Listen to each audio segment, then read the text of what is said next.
People love to talk about how dangerous motorcycles are. Your cousin's stepbrother's uncle is going to lecture you once you get your first 600 and tell you, hey, your Auntie Jeannie died in the back of one of those when Bobby was riding it down the old forest road. Those things get people killed. But how true is that really? How dangerous are motorcycles really? And if you're getting started with riding in 2025, should you actually be worried about it? Look, let's be real. Obviously, you're assuming an increased level of risk when it comes to riding a motorcycle. Motorcycles require skill and training to operate correctly, and the consequences of a mistake, an accident, or a crash are going to be gravely worse than if you were to do so in a car. Not to mention, bikes are smaller and harder to see on the road, meaning that in any other case that you would be seen in a car, on a bike, you're probably not going to be seen. There's no walls, crumple zones, seat belts, or airbags on a motorcycle, so kind of makes you wonder how the hell are these things even legal still, but we're not going to talk about that on today's video. And above all, most motorcycles are pretty fast, and speed usually equates to more risk and danger. But when you look at the data from the National Highway and Traffic Safety Administration, things start to be painted as a clearer picture. You can actually see some glaringly obvious trends around motorcycle accidents and safety that are going to help you stay way safer on the road. Let's get into them. All right, so let's rip the band-aid off and talk about the bad stuff first. Upon first glance of some motorcycle data, you would be forgiven for wanting to not go and sign up for the MSF course. Motorcycles make up just 3% of all registered vehicles, but they make up 17% of all traffic fatalities. That means your chance of a fatality in traffic on a motorcycle goes way up just by riding the damn thing. But it's pretty easy to pinpoint the most significant and risky moments that a motorcycle rider may encounter and then start to mitigate risk from there. A significant portion of motorcycle accidents occur as a single vehicle incident. That means that the motorcyclist didn't hit anybody else, any property, simply went off the road due to a lack of skill, proper training, or something being in the road. These almost always happen in corners, typically as a result of speeding or, again, improper riding. Have you ever seen a Harley rider hitting a little too much rear brake into the corner and dragging Deb off the back of the bike? That's what we're talking about. Or a high-powered sport bike failing to trail brake correctly, unloading the front end and washing out the front into the guardrail. The other main cause for motorcycle incidents is when they collide with another vehicle, and the most common situation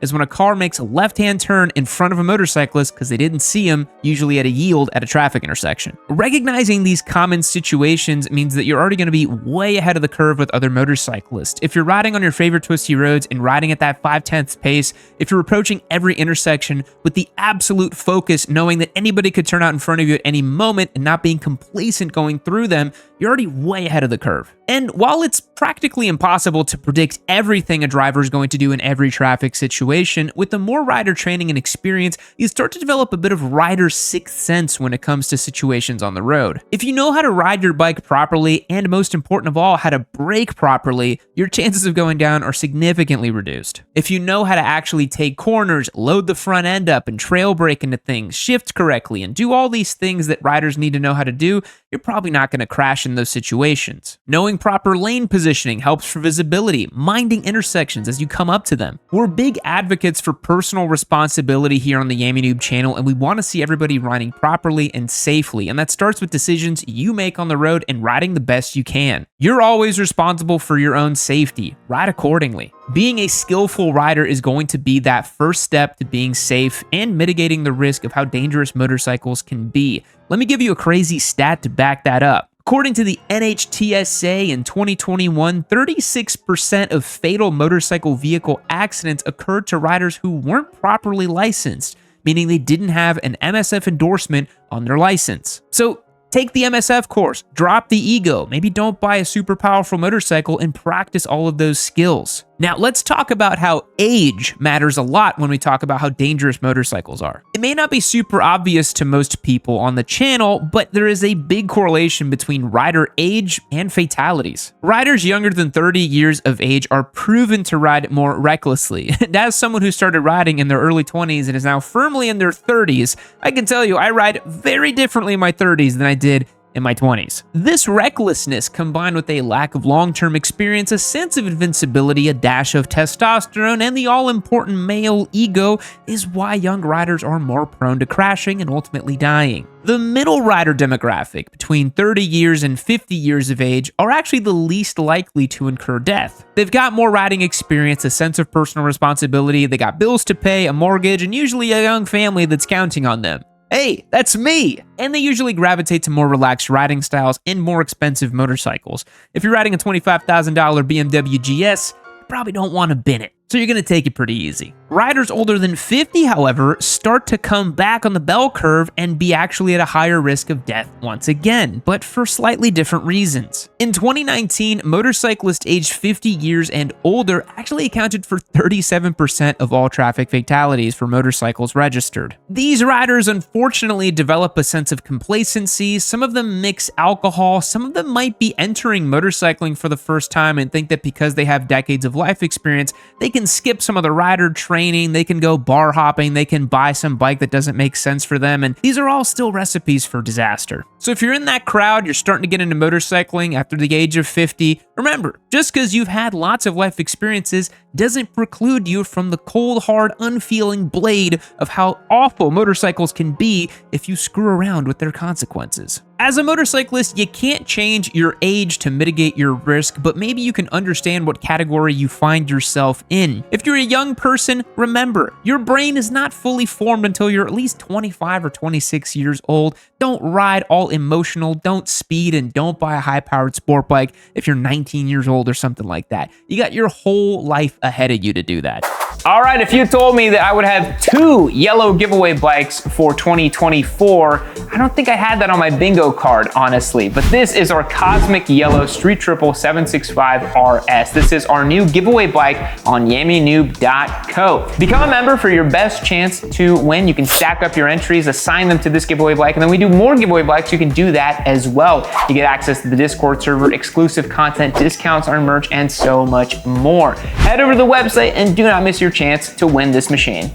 There is also a direct correlation between vehicle fatalities with motorcycling and engine displacements. Yeah, you might not want to hear this, but this is actually pretty important. Motorcycles 500cc and below have the lowest fatality ratings of all bikes, right around 8% for 2021. And as a guy who's really been enjoying more mini moto stuff with my Honda Grom, I get it. It's kind of hard to kill yourself with a 125cc. Not saying it's impossible, just happens to be quite a bit more difficult. Motorcycles between 500 and 1000cc have the greatest fatalities. Go figure, that's right where 600s and 1000s find themselves, and that's where most young riders speed and unfortunately unalive themselves. Bikes in the 1000 to 1500cc range have a reasonable death correlation, with 23% of the fatalities coming there. These are your open class sport bikes, bigger touring machines, all those sort of big dad bikes. Then it goes up to 26% of all fatalities for vehicles at 1500 cc's or more. These are your big baggers, big Harleys, Goldwings, and those sorts of machines. And that aligns with the 50 plus crowd as well. Like I said, if you're over the age of 50 and you think you can just speed run your way into motorcycling and go buy a 900-pound bagger, ride it without a helmet, and drinking alcohol, you're probably going to have a bad time. One of the easiest ways to prevent a fatality on a motorcycle is to just simply wear a helmet. A lot of motorcycle fatality statistics are skewed because the rider simply wasn't wearing a helmet. Guys, in 2025, I don't want to see anybody starting riding a motorcycle and not investing in a high-quality ECE rated helmet. There is literally no excuse. Please wear a helmet. We've made plenty of videos about helmets on the channel, but there's varying styles, functionalities, forms. You can definitely find something that fits your style. Whether you're an ADV dad, a cruiser bro, a sport bike guy, or even a moped dude, you can find a helmet that fits your vibe, and you gotta wear one. In states with no legal helmet requirement, 55% of the motorcycle fatalities occurred with riders not wearing a helmet. In the entire United States, 39% of fatalities involve the rider not wearing a helmet. So no matter how you slice it, nearly 50% of riders involved in a fatal vehicle accident with the motorcycle were not wearing helmets. I'm not saying a helmet's gonna save you every single time that you crash. If you're going 150 miles per hour and you hit a wall, there's no set of gear that's gonna save you. But if you have a low speed crash, maybe going 30 or 40, you're definitely going to want a helmet. It can certainly save you a TBI. Speaking about going quickly, motorcycles being dangerous equals speeding, and we got to talk about it. Speeding is an incredibly important, statistically significant metric that matters when it comes to how dangerous motorcycling can be. 29% of serious or fatal incidents on a motorcycle involved speeding. When you're speeding on your bike, you're posing greater risk in all varieties of metrics. Cornering is more challenging. You come up to cars quicker. People aren't anticipating you to come up so fast. Everything gets worse in terms of motorcycling being dangerous when you are speeding. Now, we just talked about this in our vlog a couple of days ago, but you gotta respect the time and place rule. I'm not gonna sit here and tell you to never speed on your motorcycles. I speed on my bikes plenty, but you gotta pick your moments, you gotta do it safely, and you gotta do it sparingly. If you're speeding all the time on your bike, you are going to get yourself into trouble, and you may end up in a very serious accident, or worse, death. While 29% of more serious or fatal incidents on a motorcycle involve speeding, the vast majority of those fall on younger riders as well. So if you're young, you're not wearing a helmet, you're speeding, that's gonna be a really, really bad combination. Digging into the statistics, the other reason motorcycling is very dangerous is because people mix alcohol and riding, which I think I shouldn't have to tell you this, but they never go together. You should never be under any mind-altering substances and then swing a leg over a motorcycle. Motorcycles require balance, skill, and focus to ride, and guess what? When you drink alcohol, all three of those go out the window. Alcohol messes with your reaction time, your ability to judge corners, your ability to speed, your ability to have good judgment in general, and it's just not a good idea to mix any drop of alcohol with motorcycling. And again, much like I said, I would never say to not speed on your bike because I speed on my bike every once in a while as well. I love a glass of wine to end the day or maybe a couple drinks with my boys, but I would never mix that with my riding. In 80% of fatal motorcycle vehicle accidents, the rider had alcohol in their system. 80%. Of that 80%, half are over the legal limit to operate any vehicle. Also, nearly 30% of all of these serious motorcycle vehicle accidents happen between the hours of 9 p.m.